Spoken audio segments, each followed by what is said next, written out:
Well, breaking now, a COVID-19 outbreak hitting Metro Jail hard. The Mobile County Sheriff's Office announcing it's stopping all in-person visitation.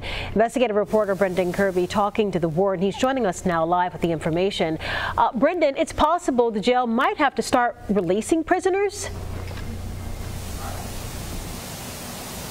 Yeah, that's right, Lenise. Warden Trey Oliver says that is a last resort, but the sheriff does have the power to release some inmates who are awaiting trial on misdemeanors or low-level felonies.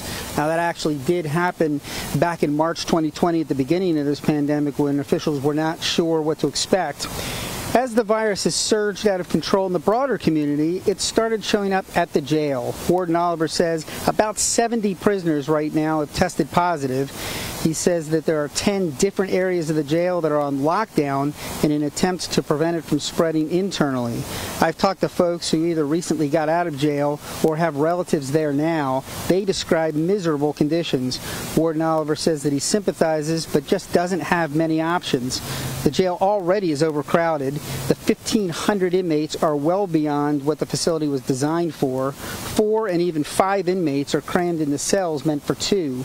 The warden says the jail is administering 60 to 100 vaccine doses a day, but those are voluntary, and even when the inmates consent, it takes weeks for full immunity to kick in.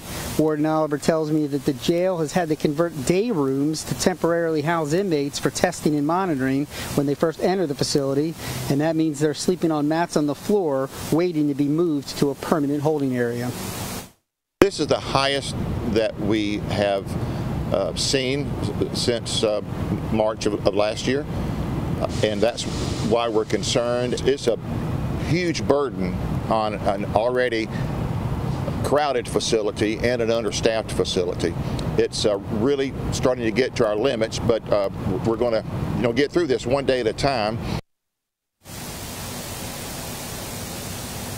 Warden Oliver says that a couple members of the medical staff are out with COVID, but the security staff is at full strength, which is good news. But there are no inmates that have died during the entire pandemic here, and no inmates are currently hospitalized. Reporting live from Metro Jail, Brendan Kirby, Fox 10 News.